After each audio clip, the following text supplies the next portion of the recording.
alternatīva. Mēs Kolksragā jau 4. gadu svinam vides dienu. Un šogad vides dienā bija konkurss Skaists mirklis Kolksragā un sapņu kuģis.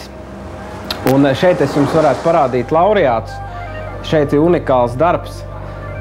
Kārlis Kalvišķis ir autors, arī laureāts šī gada, un te var redzēt ziemā unikāls veidojums, redz, ko Kolksraga bākas drupas, ja? Tātad, nu, ļoti zema temperatūra, spēcīgs vējš un jūra, un, nu, dabas mākslas darbs, ledus smilšu bumbas, nu, unikāls, nu, tāds veidojums vienkārši brīnišķīgs. Šeit viena bilde no P.O. Johnsona, kurš ļoti mīl Kolksragu, un viņam ir fantastiski skati, kā divas jūras satiekās. Nu, šeit viena no unikālām bildēm par krustvilni.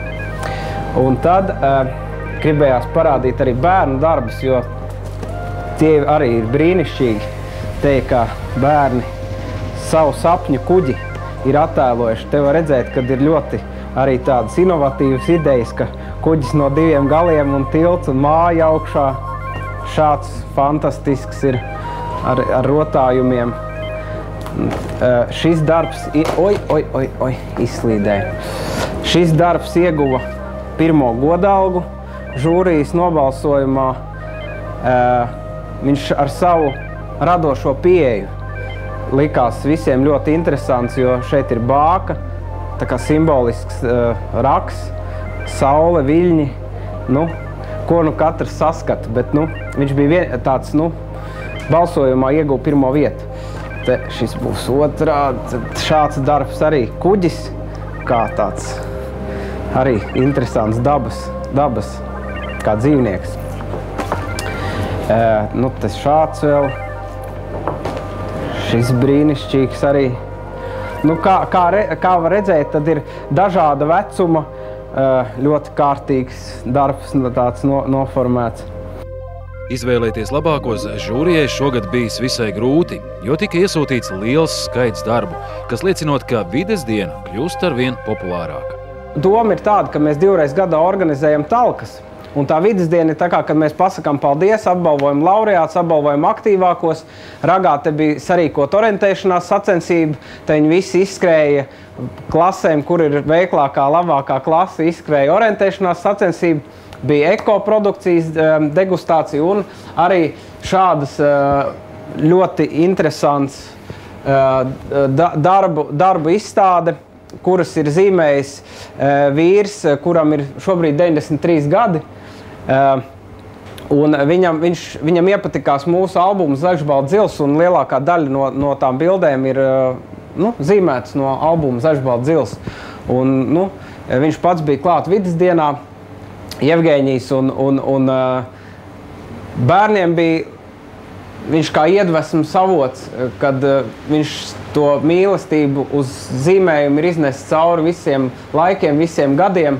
Un no 6 gadu vecuma viņš dzīvē. Viņš nav profesionāls mākslinieks, bet viņam patīk zīmēt. Un nu, tas mums arī bija ļoti patīkams tāds pārsteigums, kad nu, albums, mūzikas albums, ko mēs izdevām Zaļš, balts, zils, ir kalpojis pa iedvesmu. Šogad mēs visus laipni aicinām, ir izveidots jauns Krišjāna Valdemāra stūrītis, kur ir informācija par buriniekiem un par izcilāko latviešu dižgaru Kurzemes novadnieku Krišjānu Valdemāru. Ir ļoti jauki jūras koku gāzties soli pilnveidot, atpūtas vietas. Esam atkritumu urnām uzlikuši uzrakstu paldies 3 valodās, kas, manuprāt, nekur citur pagaidām neesmu redzējis. Nu, tādā veidā viss ir sagatavots, lai apmeklētāji varētu šeit justies ļoti labi un pavadīt daudz skaistus mirkļus Kolksragā.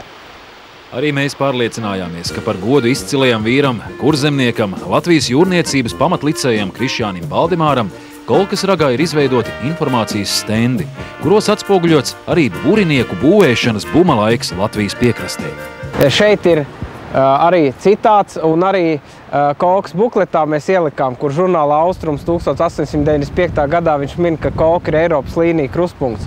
Te no šejienes var redzēt arī akmeni, šeit var redzēt arī kuģa vraku, ja, kas atgādina, ka Kolksraks ir arī bijis kuģiem bīstam vietu un jābūt ļoti uzmanīgiem te pa visām jūras skolu vietām un kā redzams un kuģu būvs vietām, un kā redzams, tad Kurzemes krastā to ir ļoti daudz, un Kurzemē kopā bija uzbūvēta apmēram 550, bet Kurzemes krastā 300. Tā kā Kurzemes krastā tomēr ir vairāk uzbūvēta nekā Vidzemes. Tu esi ļoti labs studējis literatūru. Pateicoties kapteinim.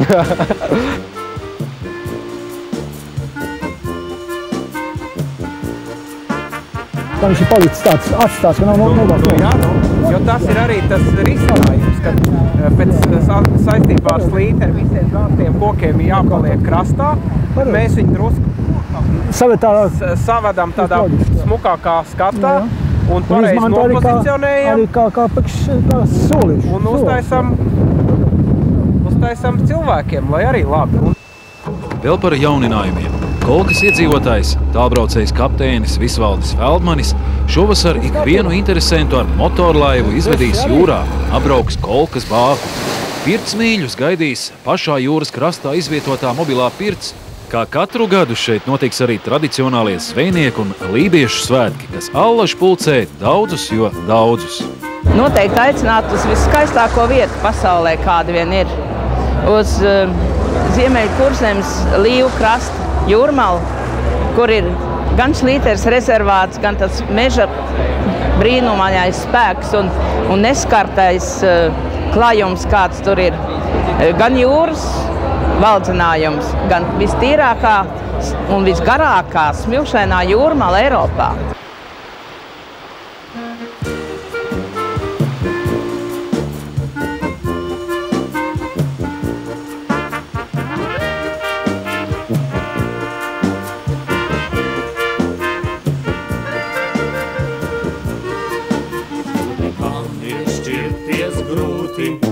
Dzimtenē viņš atstāja brūti, Dievs zin, kad viņš mājās brauks, cits jau to par savu sauc.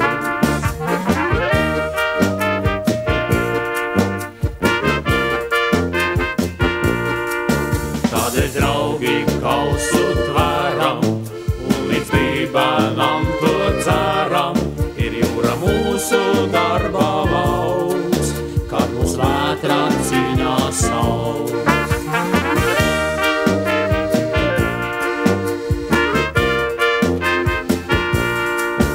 Kurā ostā iekšā braucam, citām skuķus pretī saucam, ak mīļais nāc pie manas krūts, to tev vēl no redzēt būs.